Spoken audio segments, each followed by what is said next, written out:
There we go. So the topic today is artist-dealer relationships, artist relationship with galleries. And to let you know where we're going, I'm going to divide this talk into 4 general sections. First, why bother? Why do you want to be involved? Why does an artist want to have a relationship with a gallery? Second, assuming that you've decided that you do, how do you get there? Third, what are your expectations? What can you expect when you have a relationship with a gallery? And then fourth, and maybe one of the most important, is agreements. What is it that you end up putting into your contract with the gallery once that you have developed this relationship, and you decided that you want to enter into a gallery relationship? So why bother to get started? How does a gallery benefit you? Why do you want to be involved in a gallery? I mean, heck, you don't need a gallery to take half of every dollar that you make. Of course you don't. You have the perfect space to show your art. It's got a great location. It's conveniently located, lots of foot traffic. It's near other art places that people go to. It's well lit, clean, and your art looks wonderful there. You have a huge online following. You're comfortable meeting with the rich and the famous and the people with lots of money who love to buy art. You love to talk with them. You love working with money. And in fact, you've got tons and tons of money, so much that you can spend thousands, even tens of thousands of dollars each month for rent and for overhead and for expenses to help you sell your art. And of course, I'm being sarcastic. I mean, but just about any artist that I've ever met has some story about a bad experience with a gallery. The overwhelming number of galleries, however, treat artists fairly and honestly, and in fact, the relationship doesn't have to be terrible. There are in fact benefits to working with galleries. So what are some of those benefits?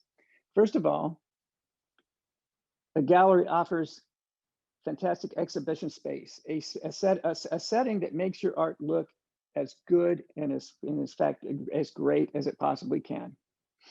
Galleries are also places where potential buyers are more likely to buy than they are in your studio. They're safe and friendly places to shop and learn. Like I said, lawyers are kind of scared, as I said at the beginning, about even walking into a gallery, but most people are going to think twice about going into an artist studio, but they might be a lot more inclined to go into the gallery to see the work. Galleries know how to talk to people. A good gallerist knows how to talk to the people who are interested in art, knows the museums, knows the art world, feels comfortable answering questions that I think most artists find awkward. I mean, from personal experience, at the Dallas Art Fair about probably 5 or 6 years ago now, there was a red painting. It was just a canvas with red paint on it, and it was being sold for $75,000. Canvas with red paint. And I got to tell you, the gallerist that was there talking about it made it sure sound like that was a fantastic deal for $75,000. They went on for 10 or 15 minutes about all the reasons that if I wanted it, $75,000 would have been a great investment. Unfortunately, I did not have $75,000 to spend on a red painting, but it takes a certain skill to be able to talk about why a piece of art is worth sometimes tens of thousands of dollars. And that's something that gallerists do professionally and they have experience with. And I think most artists that I've met feel uncomfortable doing that. Working with a gallery also gives your work a seal of approval. Most people who are inexperienced collectors but want to start buying, don't know whether they don't know whether they can trust their own judgment. They know what they like, but they don't know if it's good. If they see something hanging in a gallery, then at least somebody has thought that it's good enough to be there, and that gives them a greater sense of ability, of desire to feel like they're safe in buying it. Galleries, at least today, are active online. They provide career advice and a partnership with you. They work together with you. As I said, they enhance your resume and your visibility. And here's one practical thing: they set up deadlines. And in my experience working with artists, this is something, working with not only artists, but working myself, I am a whole lot more productive and I get a lot more done if there's a deadline. And if you have a show coming up at a gallery, then you're expected to produce a number of paintings or a number of works, and that means that you do it. So with these kind of things, even though the amount that you're going to get if you were selling it yourself might seem twice as much, because you typically in Dallas, you split the sale with a gallery 50-50. So even though the amount that you get in a sale is going to decrease, the investment, I think many artists feel, is worth it in the long run. Good gallery is going to sell more art. It's going to increase your profile and increase the demand for your art. So you'll end up, the value will increase and you'll sell more. So in the long run, I think that there's potential for benefit. So assuming that that's what you believe, and that you think that it would be good to work in a gallery, the question is, how do you get there?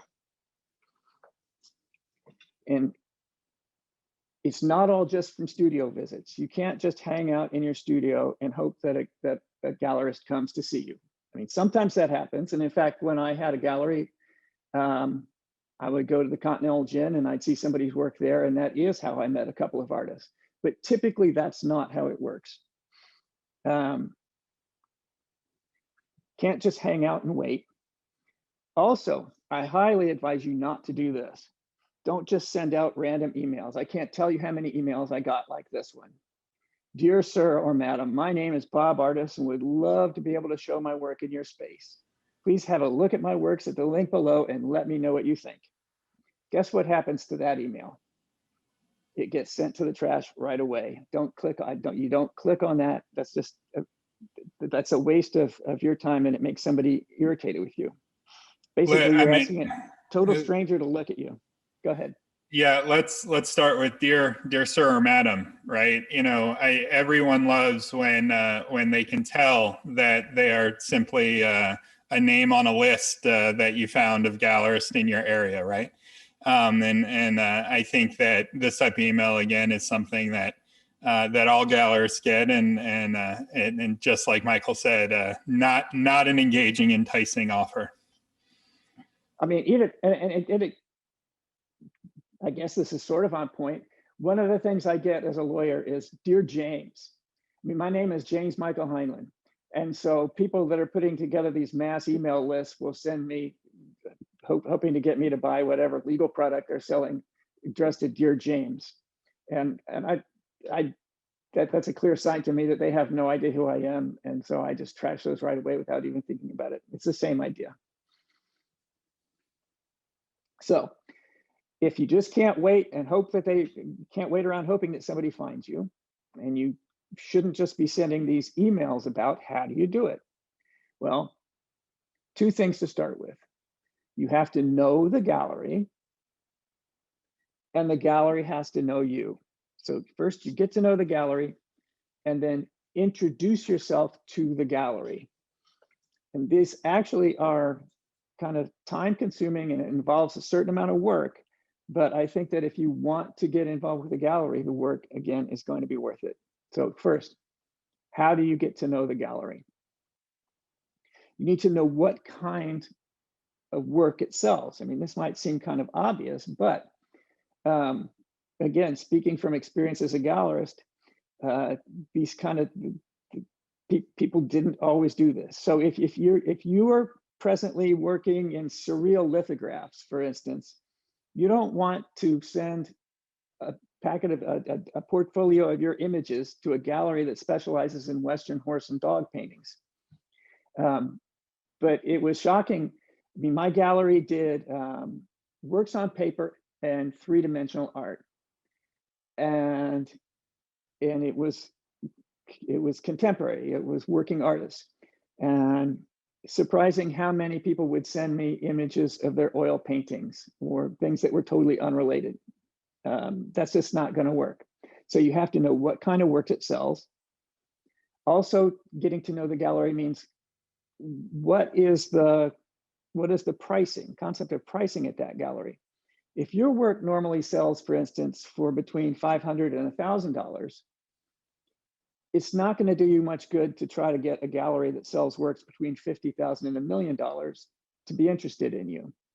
So you need to figure out, first of all, galleries that sell work that's related to you and sell work that is related to artists at your stage, for instance, for works that sell in roughly the same range as your work sell. So how do you, once you've figured that out, once you've narrowed this list of galleries that you might be interested in, you want to get on their mailing list and email announcements so that you get invited to their openings, you get invited to their artist talks, and then you need to go to those. Get invites to the openings, learn how the gallery introduces its artists and presents them, what type of art and artists it represents. Go to their websites, personally visit, I mean, not only go to the openings, but visit every once in a while. If after a visit you still think the gallery might be right for your art, go back again. Get to know the people that work there. Be on the lookout for similarities between their art and yours, because in a minute I'm going to talk about introducing yourself. Right now you're still learning about the gallery, but when you introduce yourself, you're going to want to try to explain how your work and you fit in with what their programs are, with what they do. Ask them questions about their art and their artists, but don't at this point, when things are still at this early stage, play it cool. Don't say that. Don't tell them that you're an artist and that they need to pay attention to you quite yet. Once you know who they are and which galleries you're interested in, then the question is, what do you do next? And like I said, the gallery has to know who you are. How do you get them to know you? Well, instead of that email, once that you have established some kind of relationship, I mean, that's true. There were artists that would come to my gallery to all of the openings, and sometimes just come in and look and talk. These were people that I know. From that, I at least knew who they were. And so if they are going to send me a letter or they're going to send me a long email, I am not just going to throw it away. I'm going to look at it and I'm going to pay a certain amount of attention to it. And at that point, you want to write a letter that is more than I'm an artist and I make my art. You need to talk about why, from what you've learned about them and what you know about yourself, that you offer something to them. What is your value to the gallery? So, yeah, start off with, you need to provide your name and contact information. Say dear and address it to the person, not sir or madam. Very brief explanation of why you're sending it to them. Again, none of this should be long. Nobody wants to see a 2-page single-spaced letter or a really, really long email, but they do want to know why you're emailing them, what you want, a brief summary of your career and accomplishments. If you're an MFA, where did you get your MFA? What kind of work do you do? Are you a painter? Are you a sculptor? A brief description of the images that you might be sending, a portfolio.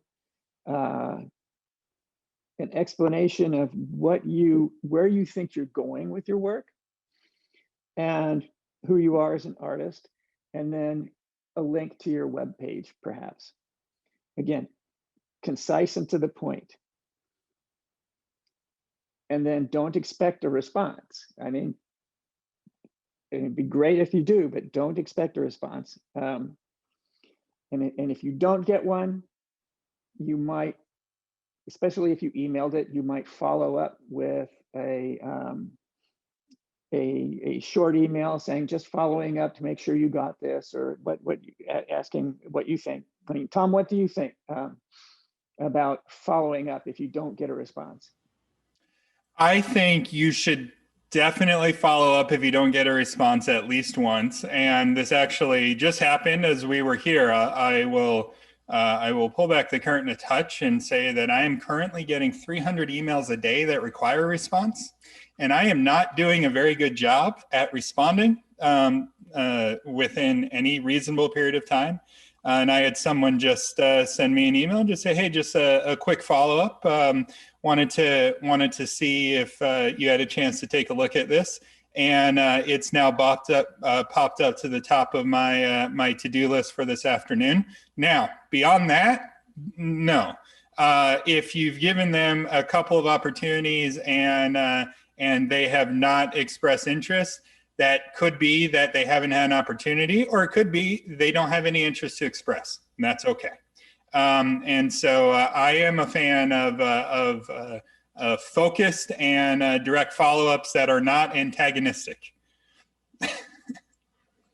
I totally agree, yes. And certainly you don't want to keep sending email after email trying to get their attention, because that would just irritate them. So let's say, though, that the gallerist, the dealer, is now interested after having seen your email. What do you think the first thing that this person will do after that, especially if you sent a link to it? It is look at your website. Websites are essential. So just talk a little bit about your website, because let me tell you what, when I got letters or when I got emails or heard about somebody that I might be interested in showing at the gallery, that is absolutely the first thing, is you go look at the website, not only to see the art, but to see how professionally it's done, because you get some sense of how responsible and how professional the person is by the way that they present themselves to the world. But again, it's primarily so that they can get a look at your work. And in that regard, the key is to make it easy to navigate and to understand. Make it easy to navigate and understand. It was shocking how many websites, how many artist websites I have gone to that are confusing. They're like medieval mazes, many of them. I think one of the problems is that artists are very creative, and many of them are visually creative, and a website is something that is visual. And it is difficult, I think, for some creative artists not to think of their website as a work of art itself. Your website is not a work of art. Your website is a place to display your artwork. So you need to make it easy to get from one page to another, easy to navigate. It should be well organized. So art should be grouped into related groups or series. So if you do prints and paintings, have separate pages for your prints and separate pages for your paintings, for instance. Similar works should be displayed together. You can have different galleries if there are different subjects for each of the galleries. But then don't show every work you've ever created. Don't show, if you're experimenting something, if there's a one-off. You want your work what you want to do is show that you are serious and that you're committed, and that basically that you're stable and responsible and you know what you're doing. And again, so like in this, it might be fun for some people to go shopping in the scene in the store at the upper left of this screen. But if I want to go in there and buy something in a hurry and get right back out, that's not where I'm going to go. I'm going to go to the well-organized store at the bottom.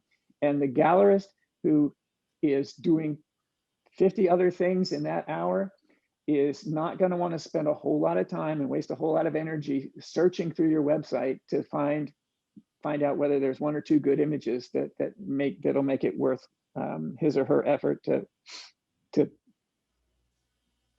hang it on his or her wall. I'll just jump in here and say how critical this point is. I think the first thing, if a website has music, I'm almost always immediately not interested. The second thing is if you are looking for, your website is a commercial tool, right? The people who are buying your artwork, especially as you move up and are selling your work for more and more money, are people that don't want to go through a maze of pages to figure out what they like and how to contact you. And so, you know, when I built my very first website for my photography company, as a commercial and fine art photographer for many years, and this is way back in the late 90s, early 2000s, I wanted to add this piece of functionality that depending on the time of day that you went, the background color was different. So over 24 hours, it went through this gradient of colors. And it broke about half the people's browsers. But I probably spent, you know, dozens of hours trying to figure out how to do this. And I was so proud of myself. And it brought home the point that that doesn't always matter. Now, you want it to look pretty to some degree.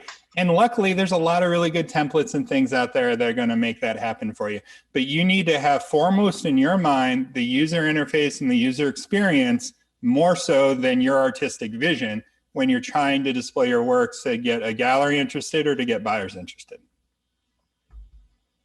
Right, and in fact, not only your works, but I think another thing that the gallerist is going to look at, or a potential buyer is going to look at, is your artist statement. They want to know who you are and why you are making this work and what it means to you. And so a concise and well-written artist statement is important, as are short statements about particular bodies of work, or even about 2 or 3 sentences about a particular painting.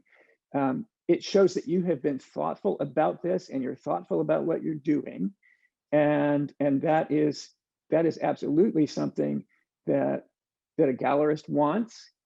And on a broader scale, if a collector is looking at it, it makes the works more meaningful. So I would highly advise not only that you organize and that you present your images in an easy to navigate format, but that you include well-written and short, concise statements about who you are and what the images mean to you.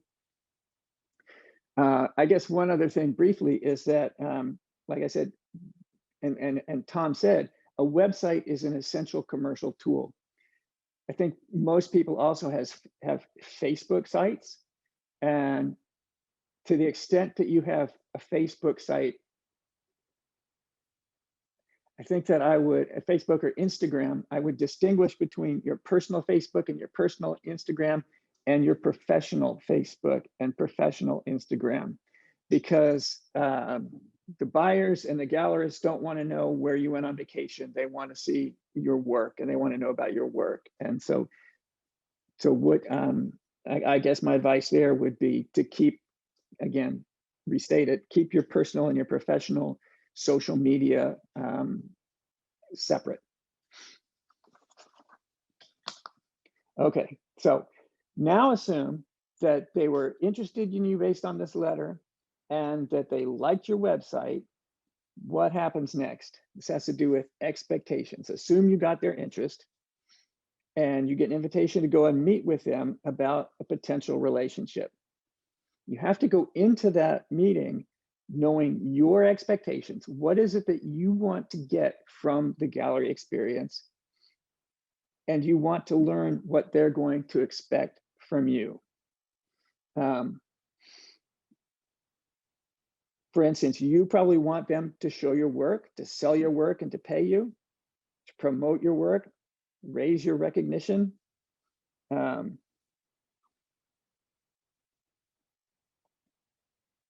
Get you into museums.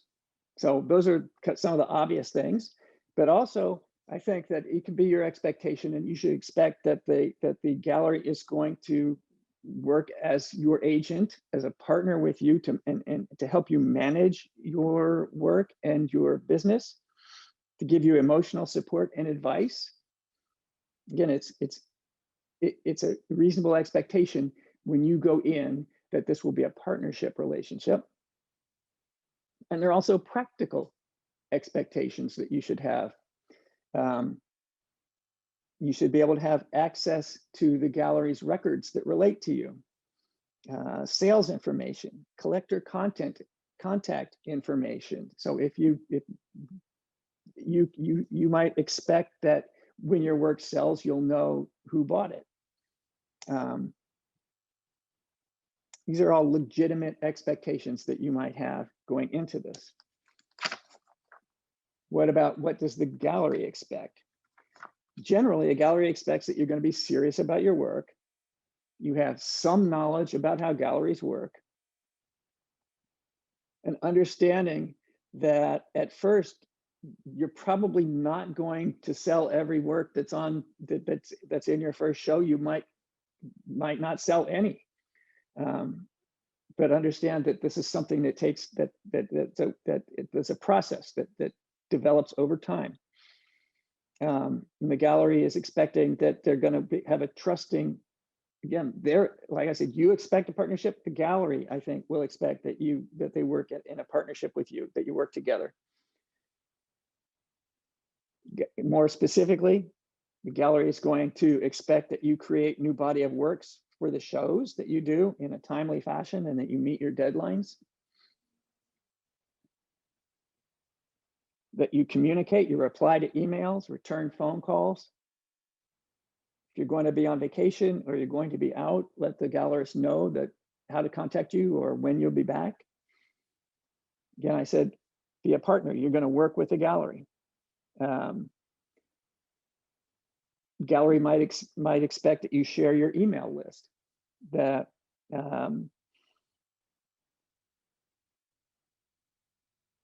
you get updated copies of your CV and artist statement, and that you're professional. Don't show up at openings and get wasted and just be rude.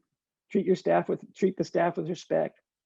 Attend the openings, but not drunkenly. I mean, that happens not infrequently. Gallery would expect that you would promote the gallery. If you're being interviewed by the press, mention the gallery. Support the other galleries, other artists. There are other openings. Go to the openings. Go to all of the gallery's openings if they're representing you. These are some expectations that the gallery has for you.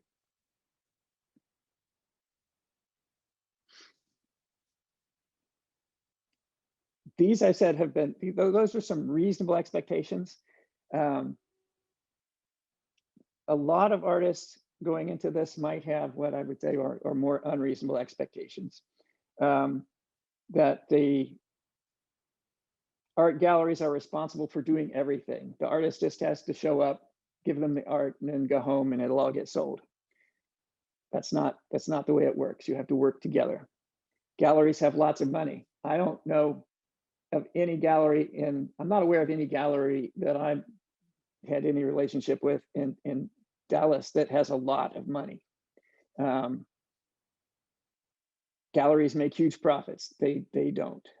They have few expenses. They have lots of expenses.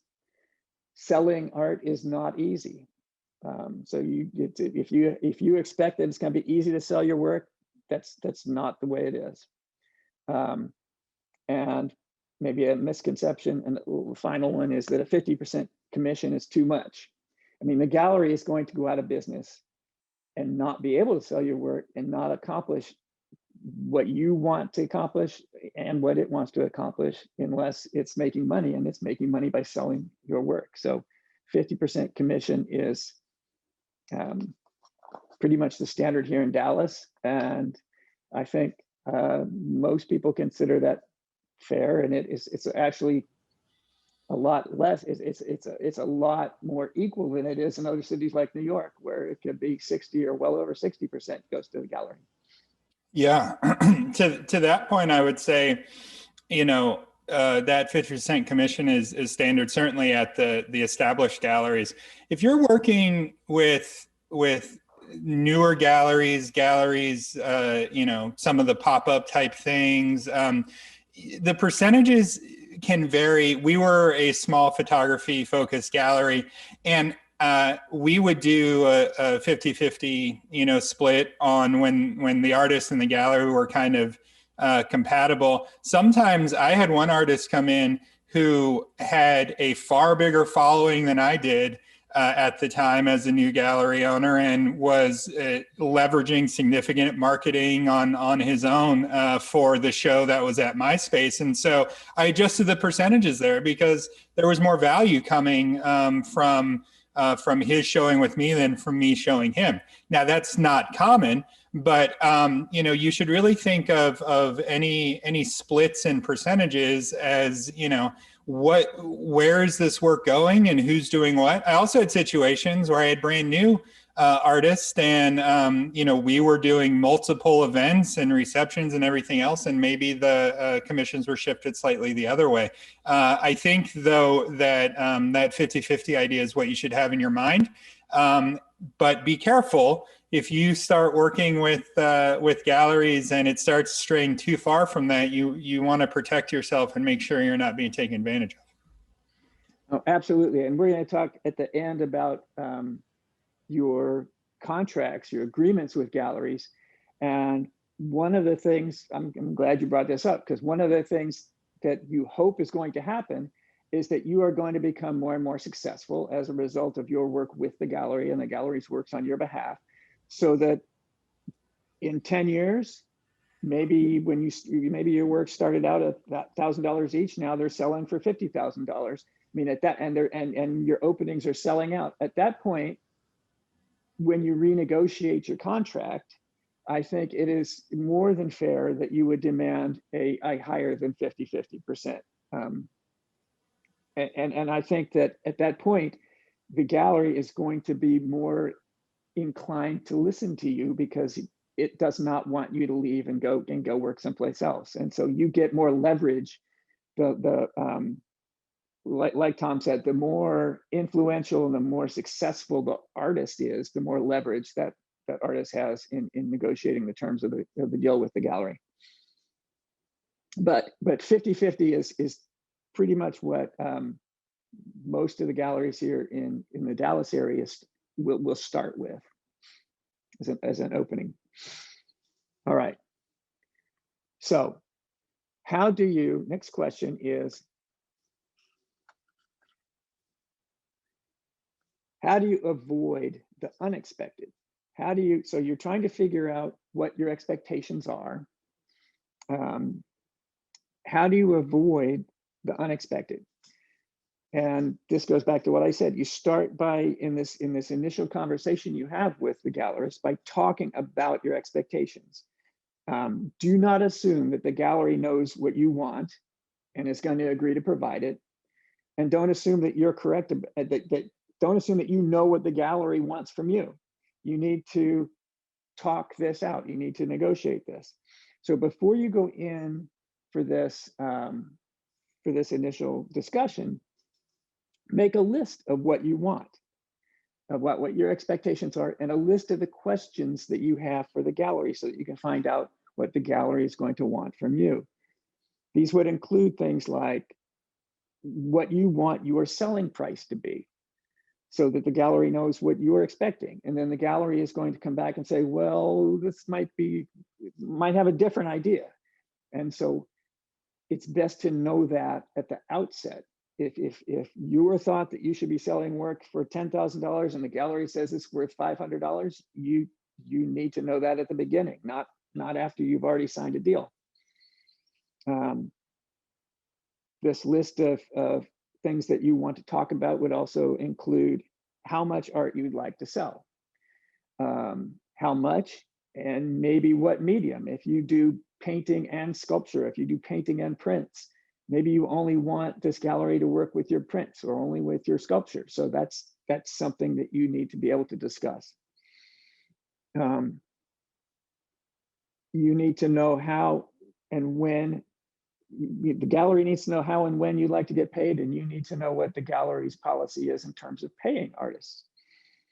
You need to know what, like this 50-50 split, is that what you're expecting? Because if you go in and you haven't talked about this, and then you get to the signing the agreement, and God forbid you didn't sign an agreement, and the gallery's holding back 70%, you should have known that to start with, and you lost your opportunity to know that if you didn't talk about it. One other thing, how long do you want the arrangement to last? Is this something that you want just to be 6 months? Is it a year? Is it multi-years? So again, before you go into talk, think about it and make a list of the kinds of things that you want to know, that you want, and things that you want to know about the gallery. And if you go in and you say, I'm expecting to 50-50, and the gallery says that the same thing, then that's great. You don't need to negotiate that. What you need to negotiate is when there are things that you are wanting and that the gallery wants something a little bit different. That's called negotiating, and you just work it out together to figure out something in the middle so that you end up both being happy. And the odds are, at this point, a lot of people are scared to negotiate, and they think that, oh, I can't do that. They're going to take me or not take me. If at this point you've written these letters, you've gotten to know them, they've looked at your web, and they've invited you in to talk to you, they have an interest in you. They're not just going to walk away because there are certain terms that you need to work out together. The odds are against that. If they do, if you come in and you have these things that you have that you want, and they're not even going to talk about it, again, I think that's probably rare at this point. But if that happens, then you really do have to think about just stepping back and not going forward. And as I said at the beginning, there are some bad artists have had bad gallery experiences, but most are good. Most galleries are fair, but in fact, there are jerks. And so there are times when you do, even if you've done your due diligence and you think that you know this, there are some things that at this initial meeting you have, if you discover that they're jerks, then you probably do want to seriously consider just walking away and not working with this person. Some of the things to look out for are people with big egos. They act like they're doing you a favor by even talking to you. That's not a good sign. If they remind you over and again how important they are and how that they're doing you a favor and that you're not going to sell without them, that's something that's a red flag. If they make monster promises, if they tell you, oh gosh, your work is so fantastic, it'll sell out the first show for tons of money, that's not likely going to happen. And so they're too much hype. If they withhold information, if you ask about, for instance, whether you're going to find out who bought the work, and they won't tell you, they say they're not going to tell you who the buyers are. If they won't tell you what their marketing plan is, how they're going to market you, what they're going to do to help sell your work. If they give evasive answers, like if you ask them about the show that you saw at their gallery 6 months ago, how it worked, how many sold, and then they don't want to tell you, or they're evasive about it, then that's another red flag.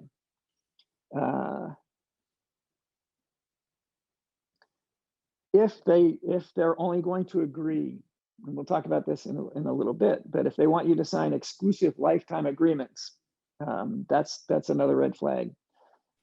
If they refuse to sign a written agreement and have to do it on a handshake, that, as I'm going to say, is a big red flag.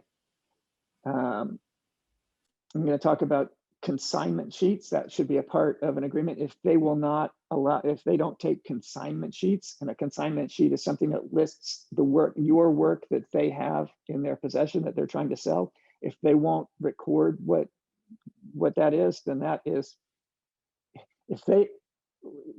it's more than a red flag. If the dealer is refusing to give you to sign a consignment sheet, to have consignment sheets, then you should just walk away, because you will end up giving them 10 of paintings to sell, and in 6 months they haven't sold anything and you want them back. They'll give you 6, and you'll say, wait a minute, I gave you 10, and they'll say, no, you only gave me 6. You need a consignment sheet so that you can hold that in their face and say, you signed this, you know that you had 10 works, I want all 10 of my works back. That's more than a red flag if they won't do that. So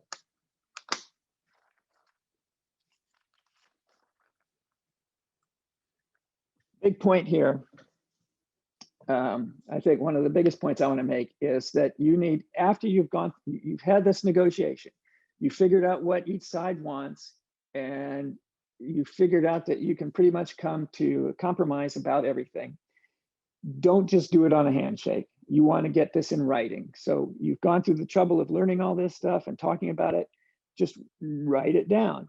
Having a written agreement isn't a bad thing. I mean, you go to a car dealership and it's the worst thing in the world to read all that shit, and you sign all these pages and nobody reads it, and it's a painful thing.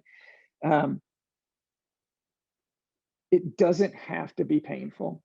And in fact, the point of having this contract here is to minimize misunderstandings.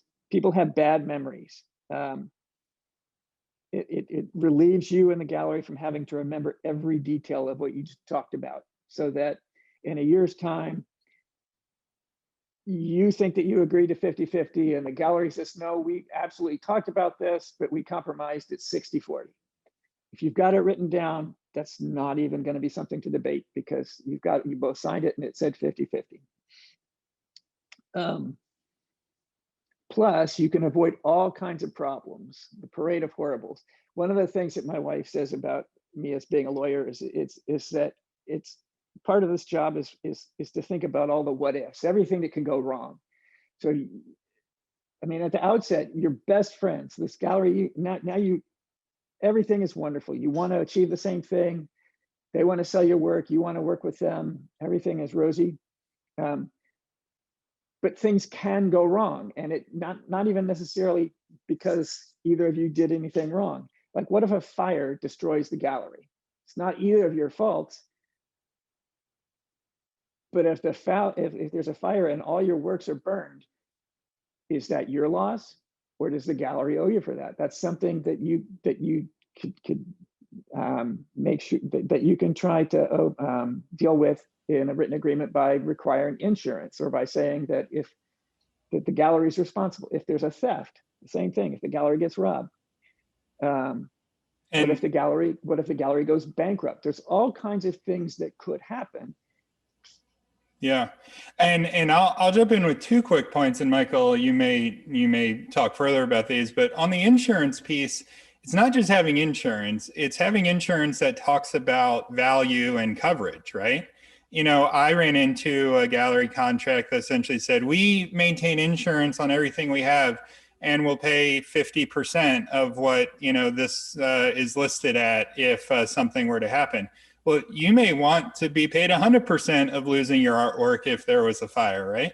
Now, another point, and this gets into a little law heavy, but if you're in Texas and many other states, but Texas has specific laws related to art galleries, and that if a gallery or a dealer is sued and there's a lien put on their property that doesn't include your artwork. I ran into a gallery a few years back that said, "Oh, look, we're going out of business," and they came and they took all the artwork. Sorry, artist. Well, no, they didn't. The gallerist was just trying to keep all the artwork and sell it on the side, right? So realize you have laws and recourse there, but the insurance thing comes up a lot, and it's really important. You really want to have an insurance piece to what you do. Floods, fires, thefts happen a lot. Right. So having it in writing ensures that in a year from now, in 2 years from now, that everything that you agreed on is there, and there's no problem with remembering what it was, and it helps to make sure that actually, as we're going to see when I go through an example of a contract, it makes sure that that you have considered all the things that might go wrong, and that you have a way to overcome them that best benefits you.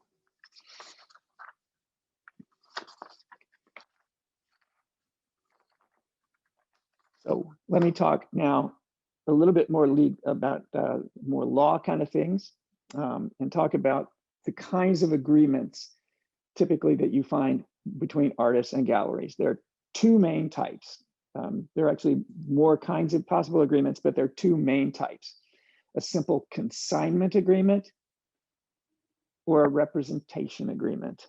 A consignment agreement is an agreement under which the artist and gallery agree that, for instance, there's going to be one show of the artist of 10 works by the artists, and that's the only thing that the gallery is going to show is those 10 works.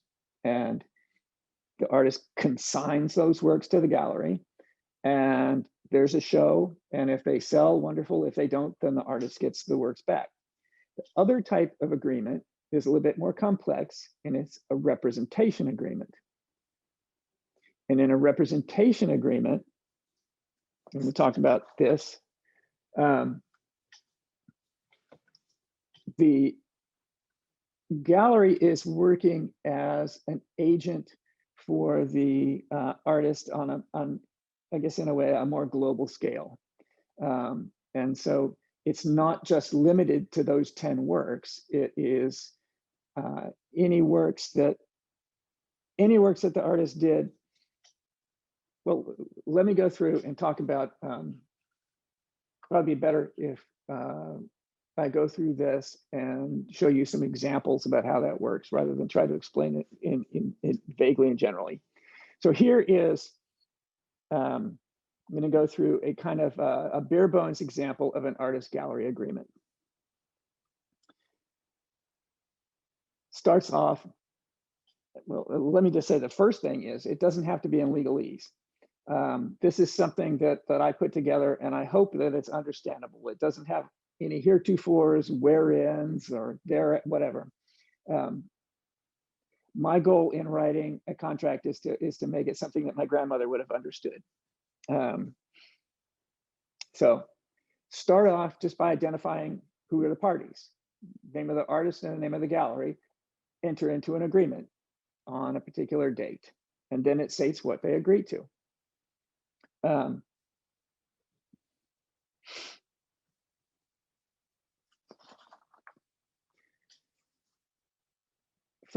First thing would be the scope of the representation. And this first example here is for like a consignment agreement. The artist appoints the gallery as the artist's non-exclusive agent for the purpose of exhibiting and selling works. The gallery is selling a particular body of works. The gallery will not permit the consigned works to be used for any other purposes without the artist's written consent. Key thing here, I think, for you to look at is it's non-exclusive. That means that you as the artist can sell your own works outside the gallery. You can have another gallery sell other works. So what this means is that with respect to these particular works that are at issue here, the gallery is agreeing to try to sell them for you. And so this is fairly narrow. I mean, and this is something that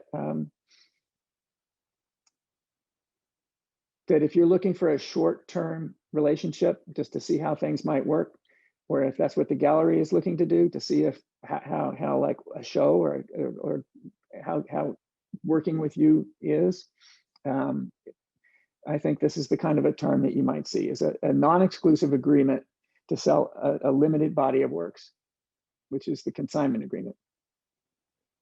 On the other hand, you can have a representation agreement in which the artist is appointing the gallery as the artist's exclusive agent for the purpose of selling particular type of works, paintings, or it could be all of the works, anything that the artist does in a following geographic area. So a gallery is going to want it throughout the world.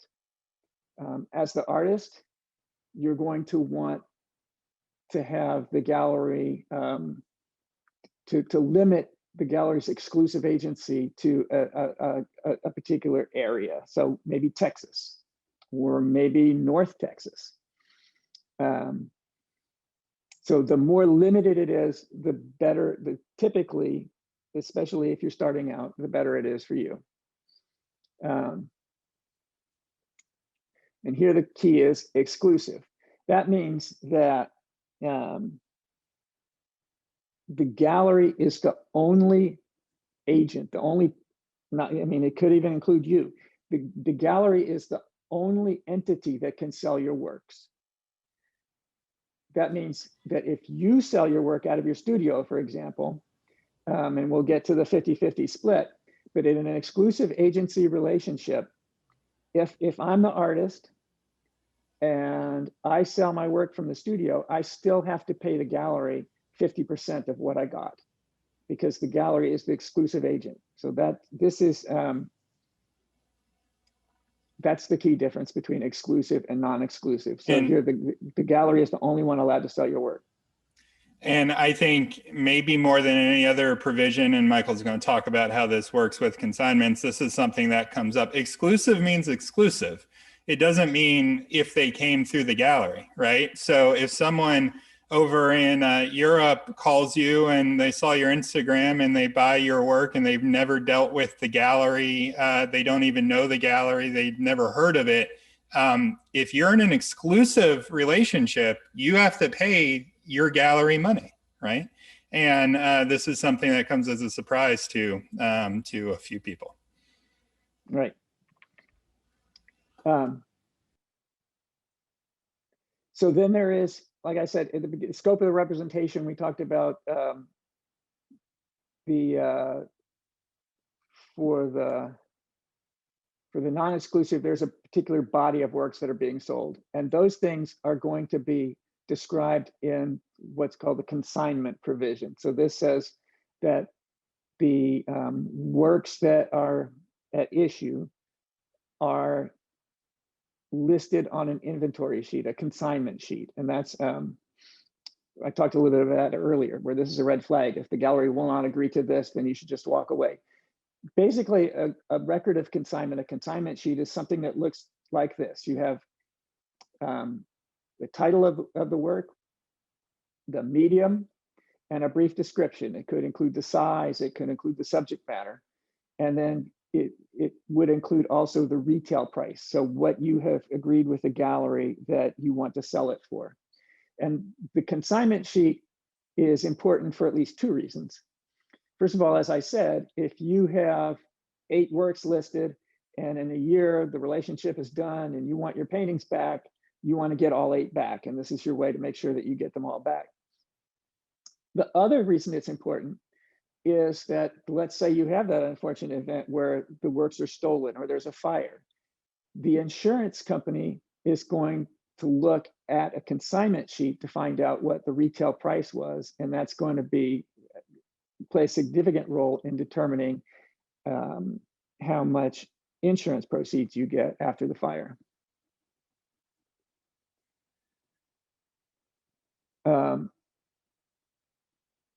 So in a consignment, so you want this not only for just the simple consignment agreement, but you're going to want one of these for a representation agreement as well. Because if you are being represented over the course of a year, over the course of 2 years, by an exclusive agency, exclusive relationship, the gallery is still going to have in its possession works that you made, and you use the same kind of a consignment sheet to record those works that are no longer in your studio but are now in the possession of the gallery.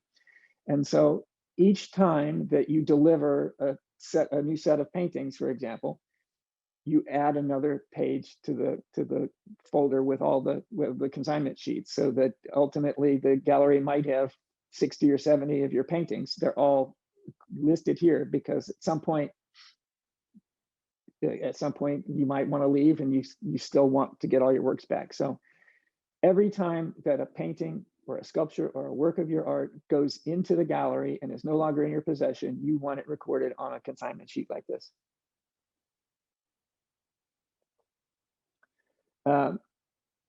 Typically, and here's some legal terms, typically an agreement like this is going to have a warranty and indemnity section provisions. And these are mostly things that the gallery wants from you. These are expectations of the gallery. Gallery is asking you to guarantee that you created and own the consigned works and that the descriptions of them on the inventory sheet are accurate. So the gallery doesn't want to find out that these are that you somehow got this painting and it belongs to somebody else. They want to make sure that you are guaranteeing that it's yours, that you own it, but also that the description in the inventory sheet is correct. So let's imagine that you're a jeweler and you're selling jewels, and that on the inventory sheet it says that one of those is a sapphire ring, and turns out that it's sold for a bunch of money to a collector who then has it appraised, and turns out that it's not really a sapphire, it's some kind of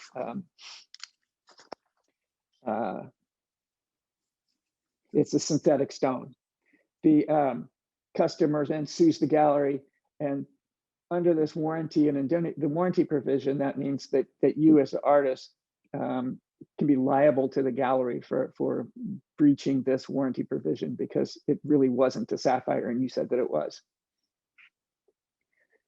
The gallery is also going to want something called an indemnity provision, whereby the artist agrees to indemnify the gallery against expenses, including attorney's fees, incurred by the gallery in connection with any legitimate claim.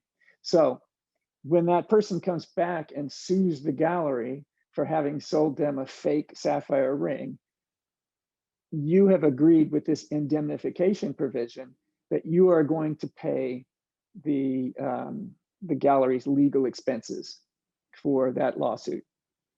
And as bad as that might sound, this is something that virtually every gallery is going to want to include in their written agreement. And I must say that I would have to agree that it is a reasonable expectation that that if you are causing them the time and expense of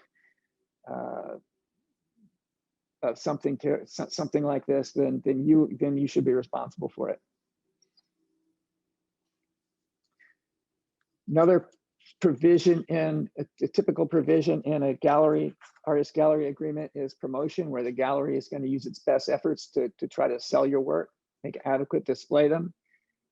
It could go into a lot more detail if you wanted it to. It could say that a certain number of your works have to be on display throughout the year at for a particular amount of time during that year. Because one of the things you don't want to happen is that you have this show and it's a 2-week show and then it goes in the basement and it's never shown again. So you want to make sure that the gallery, that the agreement states the gallery's obligation to promote and display your work. Along with that, the gallery is going to expect that you provide the gallery with the necessary information to be able to properly sell the work. So who are you? Exhibition history of the work, cooperate in marketing it, and maybe they'll say that you need to provide your email list, things like that. So for the promotion, there are gallery and artist expectations that are being stated in the agreement.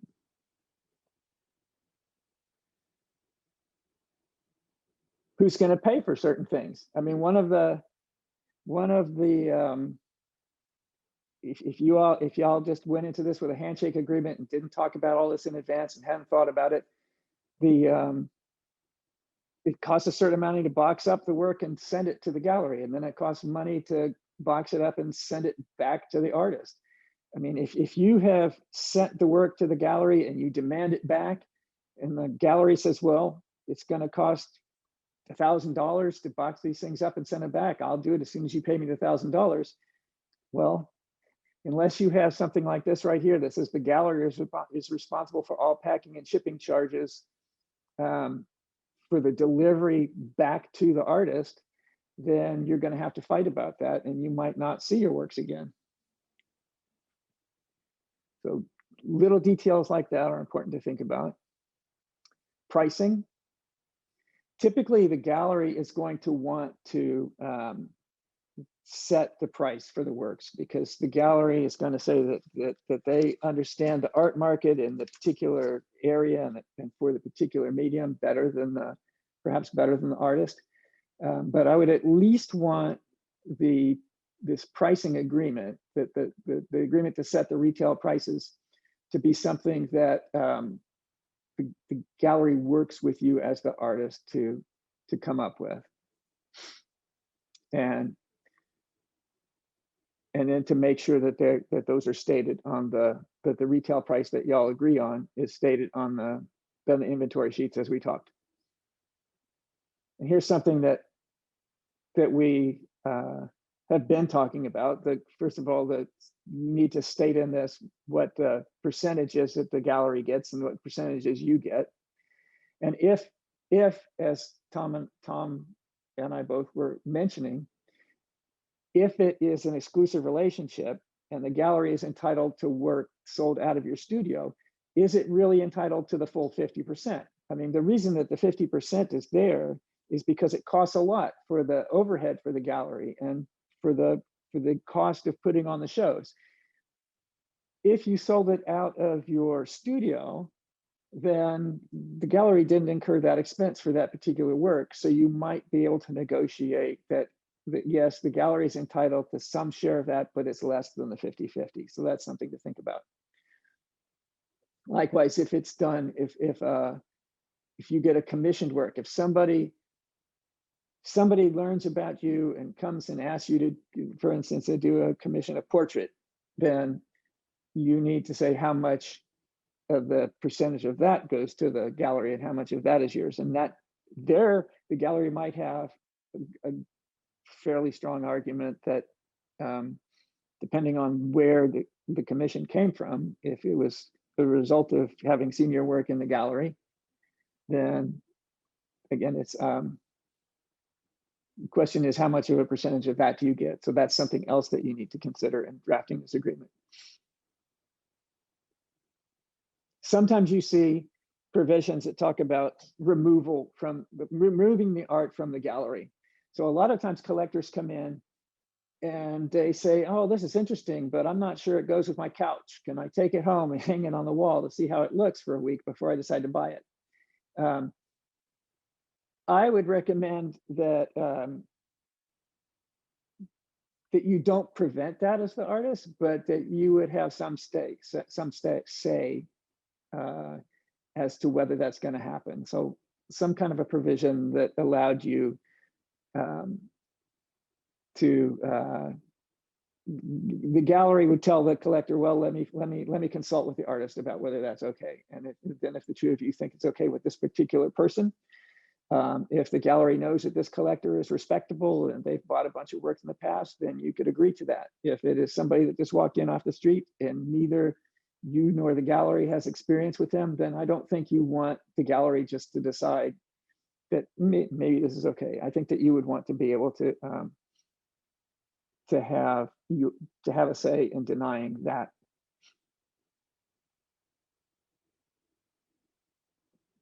Here we've kind of talked about this. Who pays for the insurance and what needs to be insured? The first part of this is that, let's say that I'm an artist and I send some ceramic work to a gallery to show.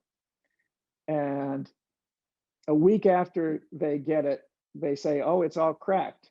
We can't sell this. This is no good. Well, you said, well, I think then the issue is whether it was cracked when it got there and it was your fault, or whether it was cracked because they mishandled, they broke it later. That's what the A part of this is. The consigned work will be assumed to have arrived at the gallery in good condition unless the gallery notifies the artist within 24 hours. I mean, that makes sure that the gallery opens it right away. And if I were the gallery, I would recommend, and this is what we did, is taking a video of the opening of the artwork, just so that there is no question that it arrived in bad condition and it wasn't something that broke later. So that is going to protect you.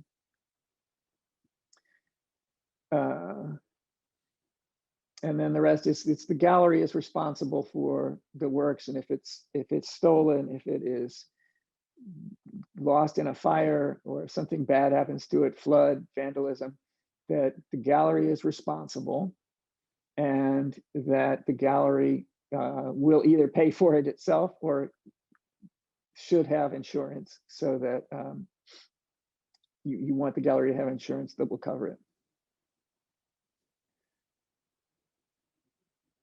You want a payment provision so that you know that within a certain period after the sale of a particular work that you're going to get your share for that.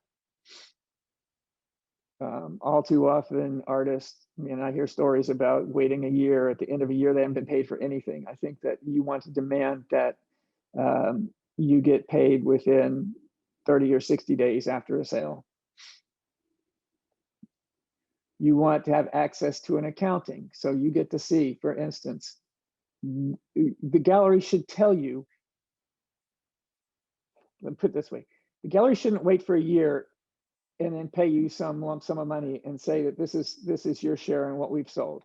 The gallery needs to tell you when it sold, what was sold, to whom it was sold, and for how much it was sold.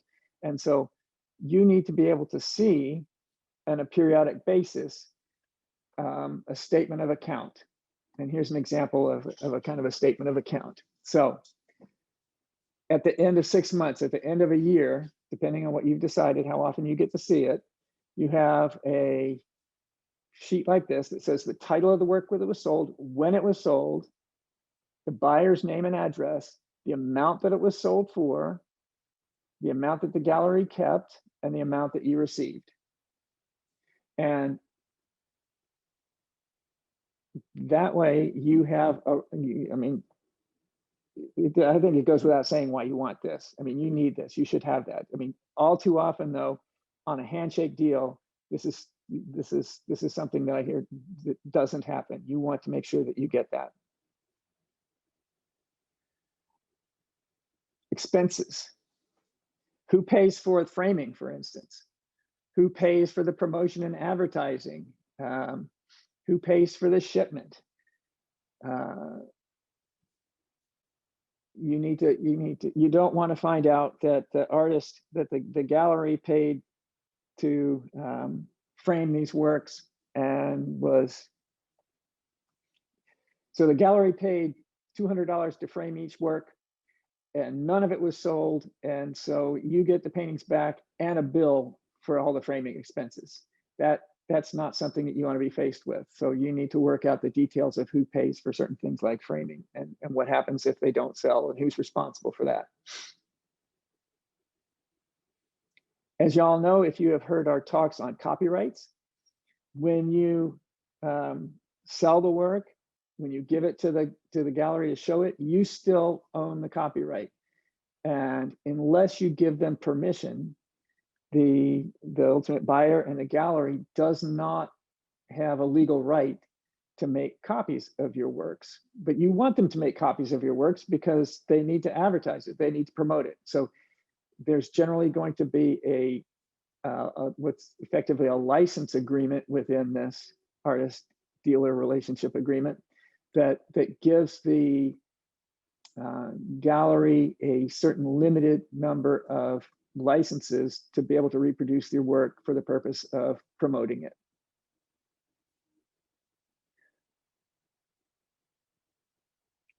And as Tom mentioned, in Texas at least, if the gallery goes bankrupt, then the creditors of the gallery cannot take your work, because there is a specific statute in Texas that says that it's your work. It was on consignment, that the creditors don't have any right to it. It's still, though, I think, a good practice to include a statement about security interest that says that you retain title and security interest in the consigned works, and that it's just makes it even more strong that nobody can take your work just because the gallery goes bankrupt.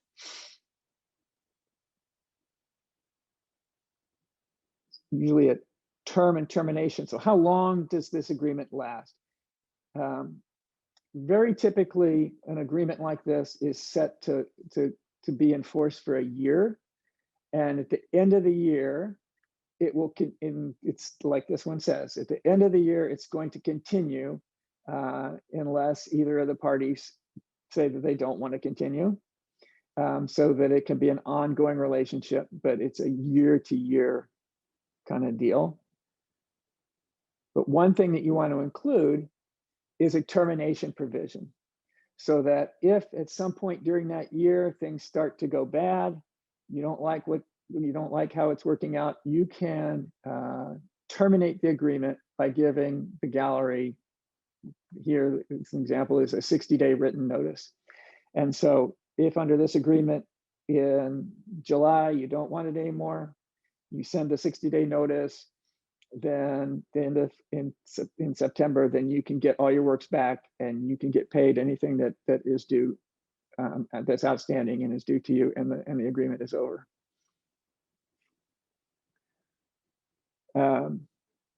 Notice provision that just says where to mail things, and then there's a bunch of legalese. I think that I didn't include on here, but one of the things that you'll often see is an agreement that if there's a dispute that arises, it has to go to arbitration. It can't be in court of law. I think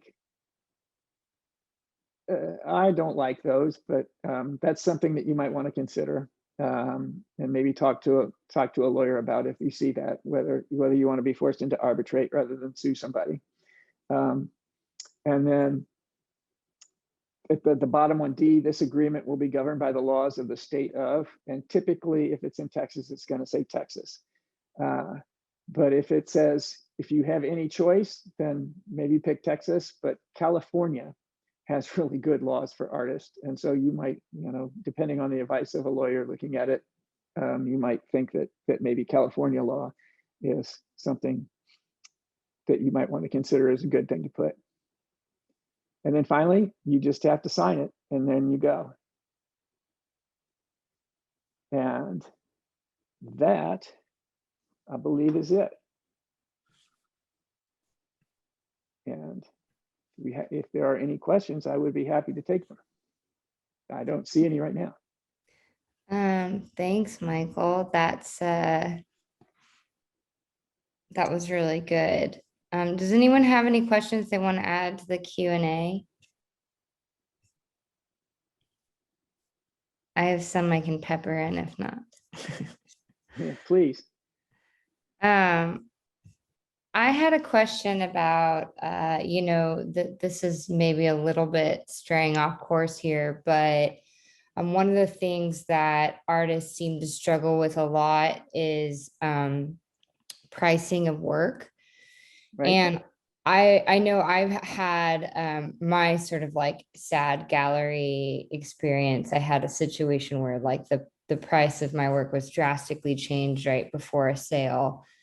And part of the issue in this case was originally I felt like the price was too high, that and this was kind of an inexperienced gallery. They were trying something new out.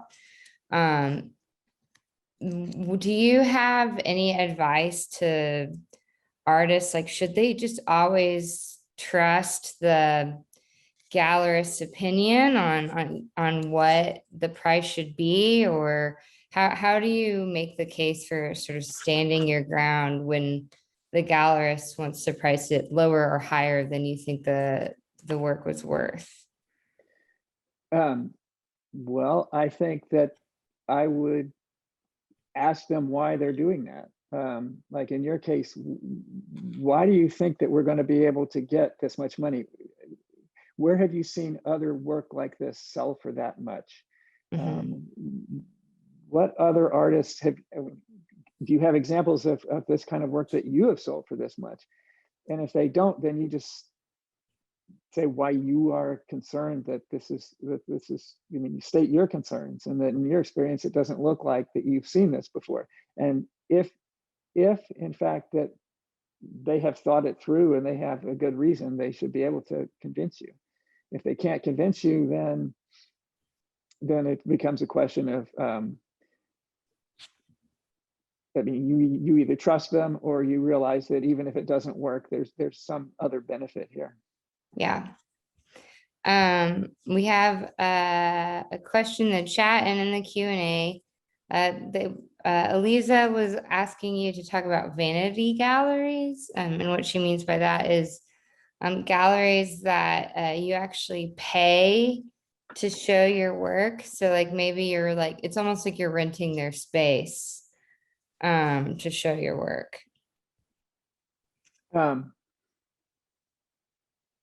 Well, I think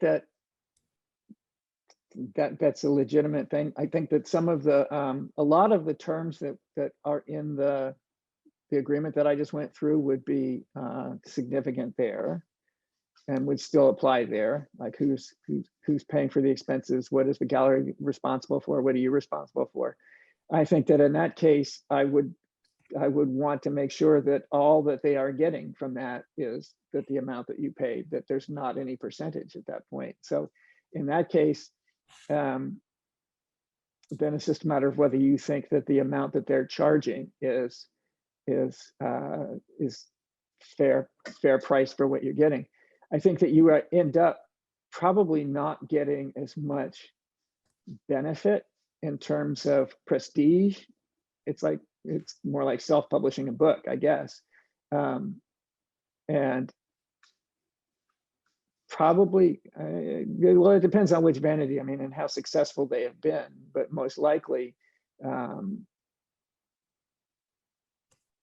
mean, you're still, so in the very beginning of this talk, we talked about some of the advantages of being in the gallery, and some of that is that you get a really wonderful place and space to show your work. You get that there. You would get it's a place where people are going to come in and they're more likely to see your work than if it's in a studio. So there are a lot of advantages to it. And I think that, and it might even be a stepping stone to be able, if your work all sold there, a stepping stone to, if you wanted to be able to say that that you've got the history of being successful there, and it might help to convince a more standard type of gallery to show your work. Yeah, I mean, even you might think about it if you're needing to document your work in a gallery setting, and you really have no place to do that. Otherwise, that might be like a good way to sort of double dip on an opportunity. But another thing I would also mention, in Dallas, there are a couple galleries where you can apply for shows. So Umbrella Gallery and Life in Deep Ellum, they have a fairly large space and they take applications for shows. Jeanette Kennedy Gallery and the Cedars They take applications for shows. That doesn't mean you'll necessarily get it, but that's another option if you're trying to kind of plug your own show. Let's see. Okay, Q&A. The contract shown had 8 pages, but ended at 5 pages. Was the question?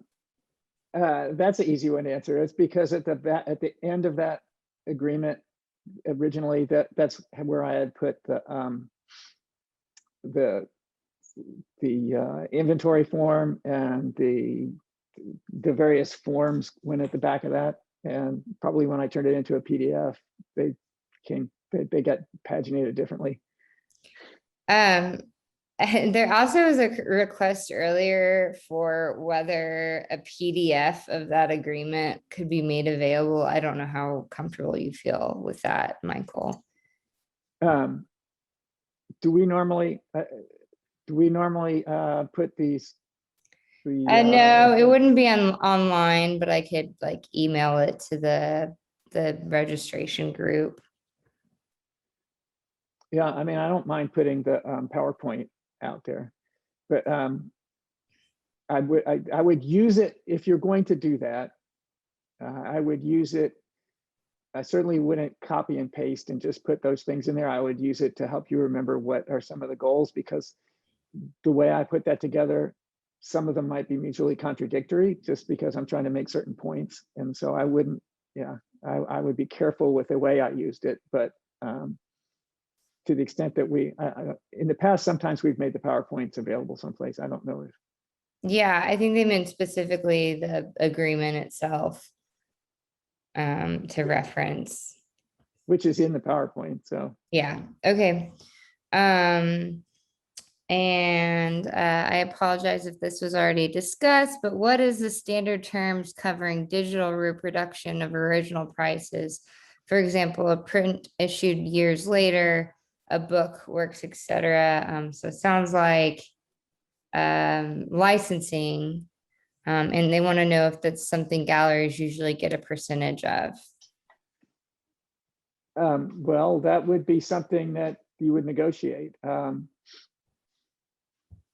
Likely, if it was a print issued years later, then that would be a pretty onerous provision of a gallery agreement, that if they demanded that payment for that, and they would not have any right to that unless they had done that. So unless it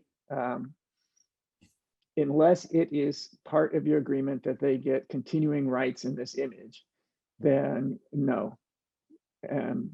And a gallery might ask for that, but if I were you, I would advise trying to avoid that. Okay. Awesome. Well, that's all the questions. Great. Right. Okay. Well, like I mentioned in the chat, we did record this, and I am sort of behind on our resources page, but have a nice block of next week scheduled to work on that. So I'll just email each of you and let you know when we have this available to revisit. I was very helpful. Oh, okay. Yeah, someone was talking about the PDF, just saying how they're about to sign a representation agreement with the gallery. Laura, actually, I'm glad you asked, because I forgot to mention this. We have a program next week, a legal clinic program next week. And the legal clinic programs also offered by Arts Counsel Texas allow you to ask more specific questions about your own specific needs. So you get to talk with a lawyer one-on-one virtually for about 30 minutes. So what I would recommend you do, Laura, instead of using that PDF as a guide, is signing up for one of those slots. And you can do so on our website at cedarsunion.org, and then go to programs calendar and you'll see it. And that way you can just like show your actual agreement to an attorney to take a peek at. That would work. All right. All right. Well, thank Thank you, y'all. everyone. Have a good day. Thanks, Michael. All right, bye-bye, thank you.